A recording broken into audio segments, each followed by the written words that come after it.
Saludos a todos. Llegamos al final de este curso, tras muchas semanas y muchas lecturas. Mis felicitaciones a aquellos que han conseguido llegar aquí hasta el final, siguiendo las lecturas, participando en los foros. Os agradecemos mucho el esfuerzo que habéis hecho y hemos disfrutado mucho con la clase, hablo por los dos profesores. Para terminar, para darle algún tipo de cierre a esto, aparte del trabajo que vamos a hacer, el trabajo final que vamos a hacer, me toca hacer una pequeña síntesis, una pequeña recapitulación de lo que hemos visto a nivel teórico hasta ahora. Creo que hemos estado a un nivel de abstracción bastante elevado, siempre bajando de vez en cuando a lo terrenal, al caso, a los ejemplos, principalmente la Ciudad de México y la Ciudad de Buenos Aires. Hemos visto diversos enfoques para ese problema central que planteamos desde un principio, que era ese regreso a la ciudad construida por parte de los discursos, del planeamiento, del capital y de la gente, a la ciudad central, a los centros históricos en algunos casos, en otros esa denominación no encaja tan bien, pero las áreas construidas ya de la ciudad frente a décadas de expansión anterior, expansión periférica.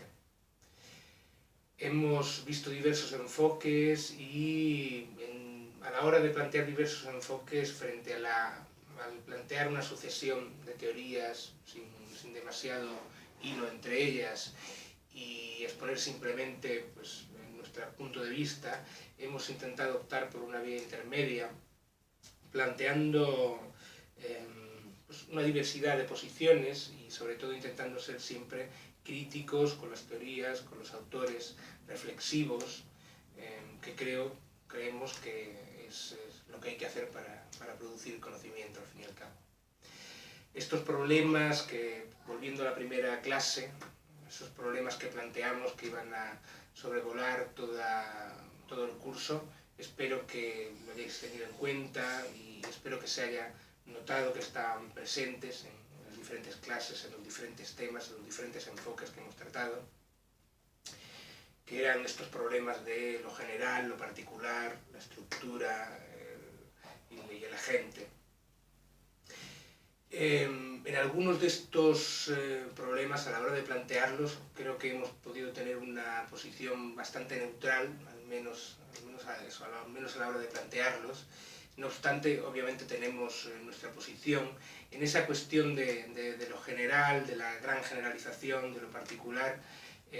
Nuestra posición realmente, aunque quizá no la hayamos dejado entrever tan claramente a lo largo del curso, sí está bastante definida, y es que la generalización es posible, más allá de la diversidad enorme que hay en el espacio humano construido, es posible la generalización. Hay elementos, hay pautas que son extrapolables al conjunto de ciudades del mundo capitalista, y es precisamente esa expansión del capitalismo como lógica, como ideología, la expansión de las lógicas de mercado, de la propiedad privada, del consumo individual, de la acumulación de capital.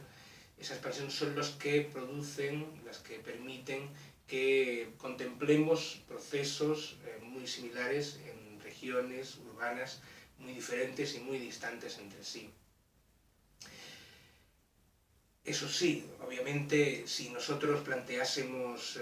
esperásemos ver los mismos procesos en la Ciudad de México que antes ha observado otro en la Ciudad de Londres, estaríamos cometiendo un error de partida muy grande. Hay que tener en cuenta la diversidad de factores y la particularidad e incluso la excepcionalidad de cada uno de los territorios del planeta Tierra, los territorios humanos. Sin embargo, también si hubiéramos esa generalidad, esos condicionamientos estructurales a la hora de tratar los procesos que están aconteciendo actualmente en nuestras ciudades, nos perderíamos mucho y reduciríamos mucho nuestra capacidad de comprensión de esos procesos.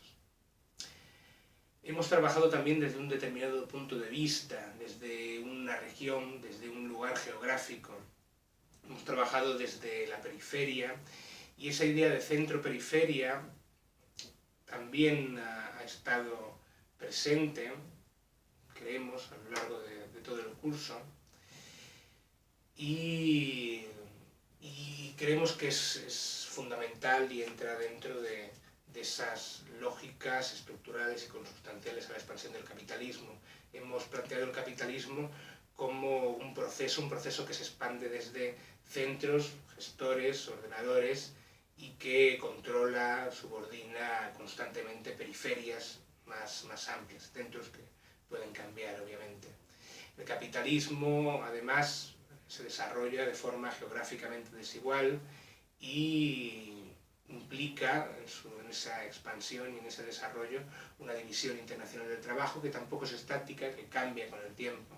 Si vinculamos la clase, la 2, en la cual nos centramos en la cuestión del centro-periferia, con la clase 7 y ese discurso del regreso a la ciudad construida, vinculado al patrimonio, a los centros históricos, a la arquitectura conservacionista, creo que podemos entrever ahí, dentro de ese regreso a la ciudad construida, una profundización o una continuidad dentro de esas lógicas de subordinación entre regiones, entre espacios, con una mercantilización de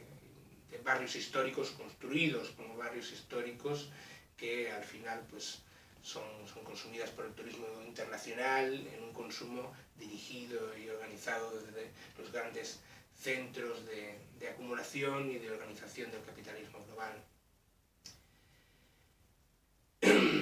Y más allá de las estructuras están los agentes, por supuesto. Si tomáramos todo como acciones condicionadas por aspectos estructurales, acabaríamos cayendo en errores que tienen ya mucho tiempo y que pertenecen a los problemas internos del estructuralismo de los años 70. El agente tiene que tener su lugar, hay mucho, la mayor parte de lo que se escribe actualmente es más sobre el agente que sobre la estructura,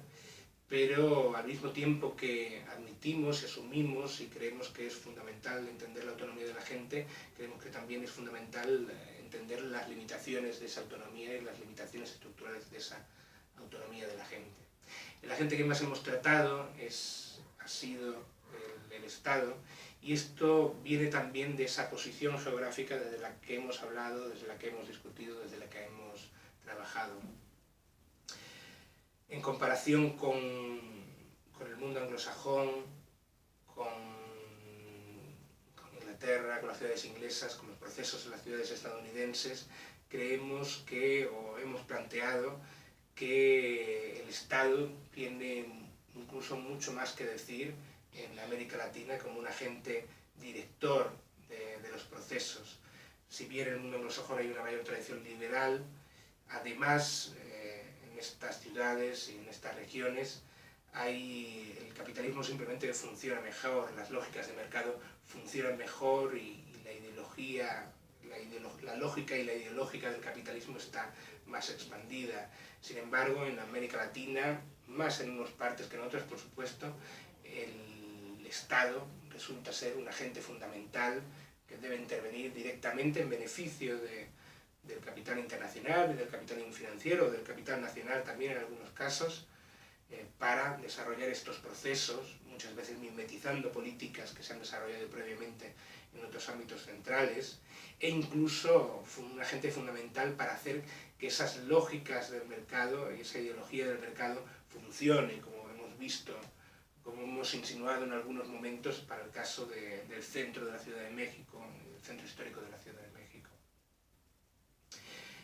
Y más allá del Estado, el consumidor como un agente que tiene una capacidad de elección, que tiene su originalidad, su creatividad, su libertad individual, una libertad individual que obviamente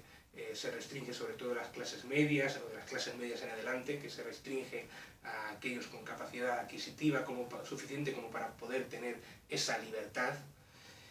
pero que al mismo tiempo es un consumidor que se produce dentro de las lógicas del capitalismo, de nuevo, y que se produce dentro de las lógicas de las modas internacionales y de lo que podríamos denominar colonialismo cultural, de nuevo también. Y para cerrar, hemos visto también que no todo es el capitalismo, que no todo son formas de construir y de regresar al centro en base a pautas capitalistas, tanto dentro del Estado y en relación a esa autonomía de la política, tanto dentro del Estado como fuera del Estado, pero en la política, de los movimientos sociales, de la comunidad, de los movimientos de base, hay espacios para producir ciudad. En el caso del Estado, además en América Latina está toda la cuestión, que han aparecido mucho en los foros, más que en nuestras clases, de Cuba, de los estados posneoliberales, que son temas para trabajar su capacidad de producir ciudad y de trabajar dentro del área construida de una forma diferente, pero también de las limitaciones que tienen, y los movimientos sociales y su capacidad de producir espacio y de condicionar ese regreso a la ciudad construida de alguna manera, con sus capacidades y también con sus limitaciones. Eso es todo. De nuevo agradeceros a los que habéis seguido aquí y espero que os haya sido grata la experiencia.